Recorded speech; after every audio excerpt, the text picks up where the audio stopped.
여러분 안녕하세요. 오늘 사업보고서 읽어볼 회사는 메리츠 화재입니다. 바로 읽어보겠습니다. 사업보고서 보면은 2019년 1월부터 12월 31일까지 주권상장법인인 메리츠 화재 해상보험이 김용범 대표이사님 이름으로 사업보고서를 냈다라고 말을 하고 있고요. 로마자 1번 회사의 개요 부분부터 보면 당사의 명칭은 메리츠 화재 해상보험 주식회사 전체 네임이 꽤 길어서 줄여서 메리츠 화재다 이렇게 말을 하고 있고요. 영문으로는 메리츠 파이어 앤 마린 인슈런스 컴퍼니다라고 설명을 하고 있습니다. 그리고 설립 일자를 보면은 1922년 10월 1일 거의 100년 전에 일제시대 때 조선화재해상보험이라는 회사를 모태로 하고 있습니다. 이 회사가 1950년에 동양화재해상보험으로 변경했고 2005년에는 메리츠 화재로 넘어왔다라고 해서 지금까지 이어져서 총 99회차를 맡고 있다. 99년째를 맡고 있다라고 설명을 하고 있는 겁니다. 주요 사업의 내용을 보면은 뭐 크게 자세하게 볼 건 없고 손해보험업을 하는 회사다라고 설명을 하고 있습니다. 네, 넘어가 보면 계열회사의 현황에서 상장회사와 비상장회사 그리고 해외회사 이렇게 나눠져 있는데요. 상장회사는 지금 보고 있는 메리츠 화재 그리고 메리츠 금융지주, 메리츠 종금증권 이거는 이제 메리츠 증권으로 이름이 바뀌었어요. 메리츠 증권이라는 회사도 있고 이렇게 세 개가 상장되어 있고 비상장으로 메리츠 자산운용, 캐피탈, 그다음에 대체운용, 메리츠 코린도 보험 이렇게 나와 있습니다. 그다음에 신용평가, 신용평가는 돈을 빌려가서 얼마나 잘 갚느냐를 말을 하는 거고요. 여기서 보시면 AM베스트라는 회사는 미국 회사예요. 미국 회사인데 미국의 신용평가 회사인데 보험사를 좀 전문으로 판단하는 회사라고 해요.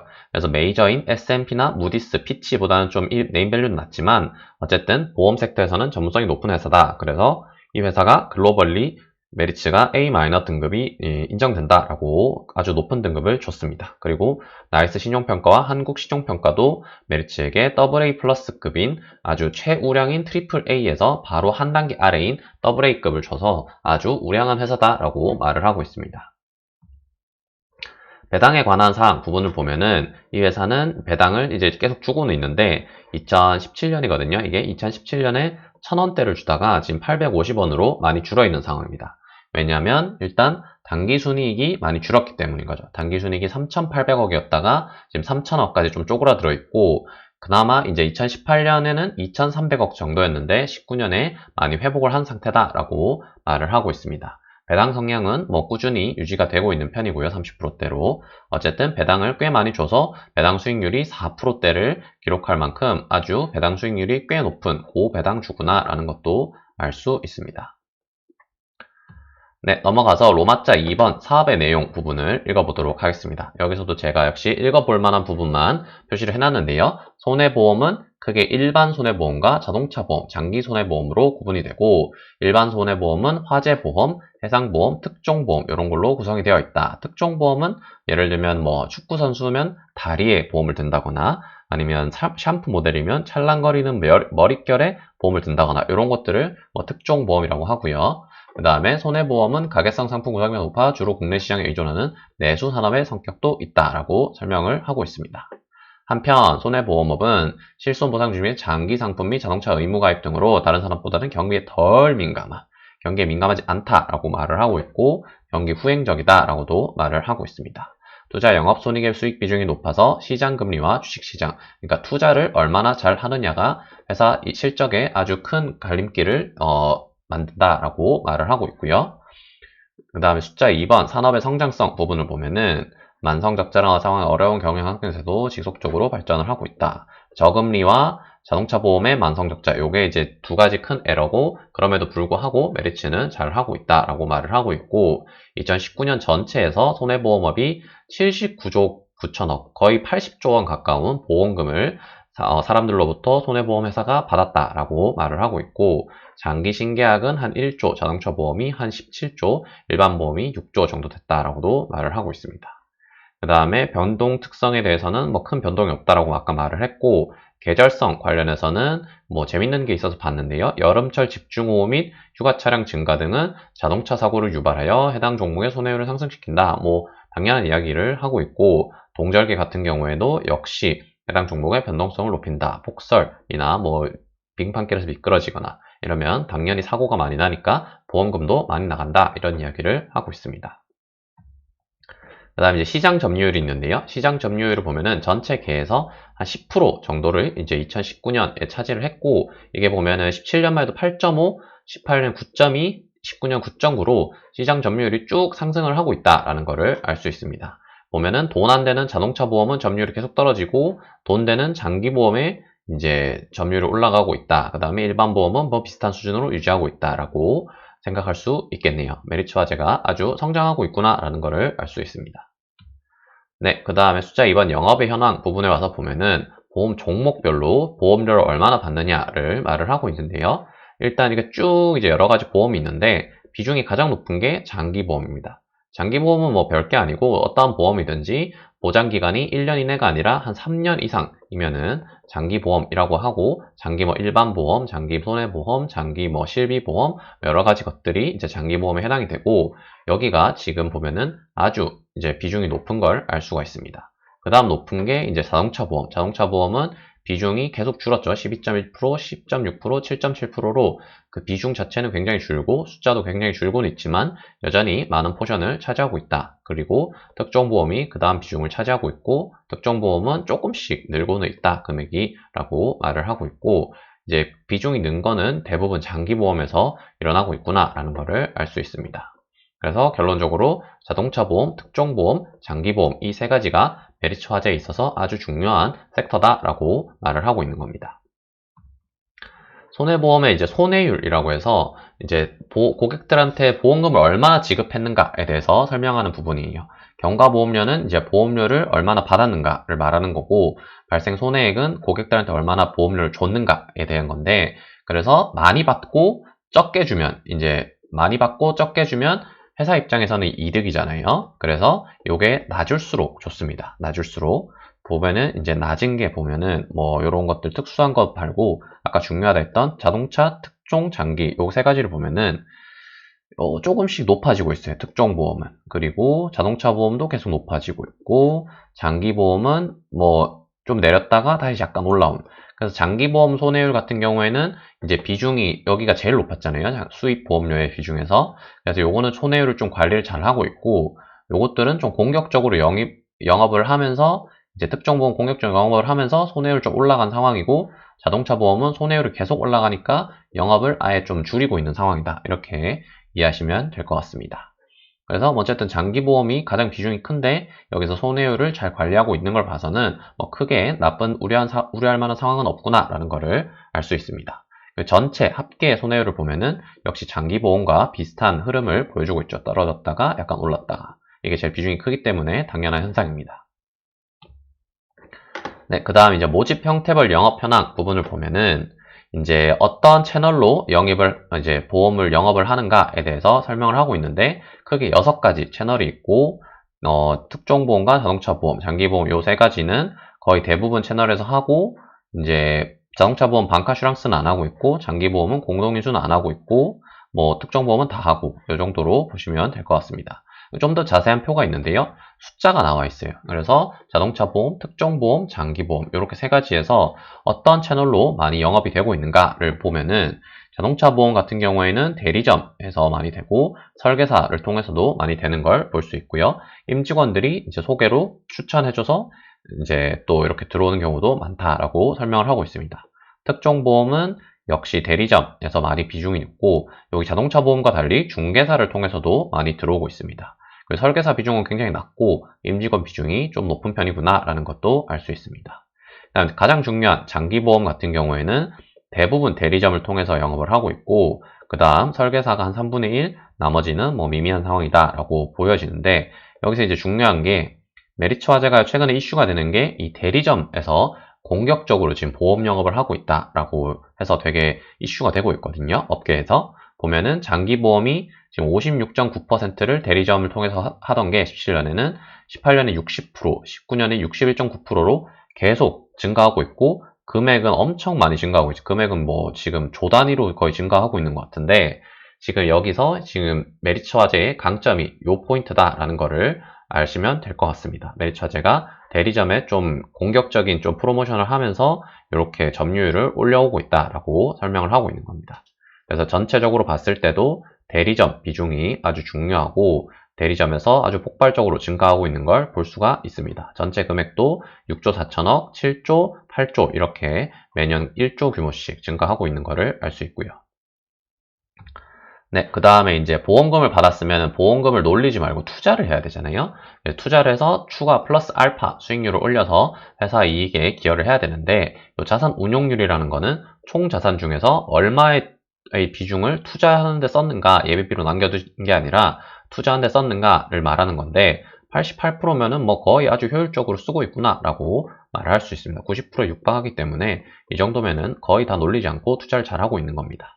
그 다음에 수익률 현황을 보면은 대출 같은 경우에는 이제 총 잔액이 한 5조 정도 되고 수익률은 3,500억인데 대충 수익률이 한 6% 내외가 되는 것 같네요. 대출 치고 이 정도면은 뭐 아주 조금 리스키한 대출도 많이 했구나라는 거를 알 수 있습니다. 유가증권은 뭐 주식이나 채권 같은 거를 말하는 건데 보면은 이제 비율 자체는 제일 높죠. 아무래도 채권을 많이 가지고 있을 거기 때문에 기말 잔액 자체는 굉장히 높고 수익률도 수익 비중은 19년에 굉장히 많이 벌었는데 아마 채권으로 번 걸 겁니다. 2019년에 채권 시장이 굉장히 좋았기 때문에 채권으로 돈을 많이 벌어서 거의 뭐 8% 가까운 수익률을 올렸네요. 근데 이제 18년이나 17년 대비해서 굉장히 많이 번 걸 알 수가 있죠. 이게 19년에 시장이 좋았기 때문에 이런 현상이 있을 수 있는 겁니다. 그 다음에 현금 같은 것도 좀 보유를 하고 있고 그다음 기타 여러 가지도 보유하고 있고 총 해서 기말 잔액이 한 20조 정도를 투자하는 데 쓰고 있다. 아주 큰 기관인 거죠. 20조나 투자를 하기 위해서 돈을 쓰고 있다라고 설명을 하고 있고 2017년에 16조, 2018년에는 18조, 그 다음에 2019년 20조로 매년 자산 규모가 수조 단위로 증가하고 있어서 아주 성장세가 가파르다라고도 이해할 수 있을 것 같습니다. 네, 그 다음에 이제 세부 자산별로 어떻게 투자하고 있는가를 조금 더 자세히 가져와 봤는데요.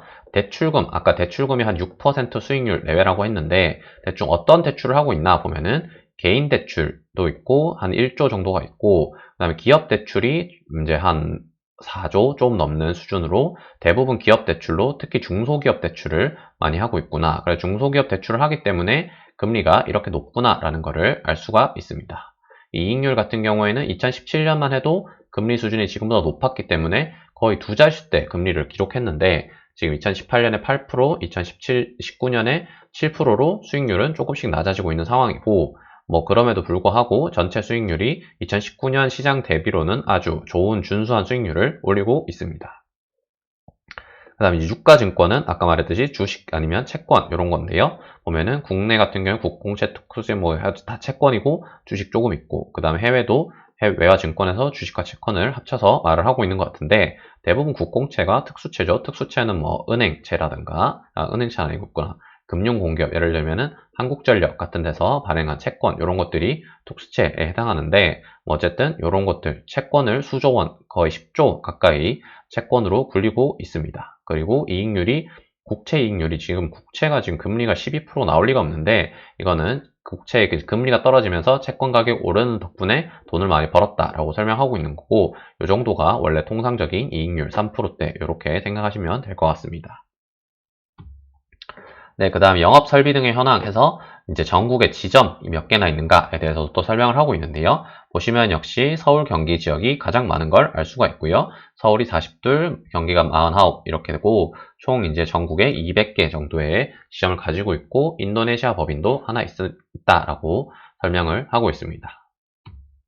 네, 그 다음 이제 기타 투자 의사결정에 필요한 사항이라고 해서 지급 여력 비율, RBC라는 거는 이제 보험사의 건전성 비율을 말하는 건데요. 이 RBC가 100%는 무조건 넘어야 됩니다. 100% 무조건 넘어야 되고 200%가 넘으면은 뭐 우량하다라고 설명을 할 수 있는데 2017년에는 200%안 됐어요. 2017년 말에 189.8이었는데 뭐 100% 넘었으니까 상관없고 2018년에 좀 더 좋아져서 211%, 2019년에는 202% 약간 낮아지긴 했지만 어쨌든 2017년보단 좋고 200%를 넘어서 뭐 굉장히 좋은 상태다라고 설명을 할 수 있습니다. 뭐 이렇게 좀 자세하게 계산하는 로직도 이렇게 설명을 하고 있고요. 어쨌든 좋다, 건전하다라고 이해하시면 될 것 같아요.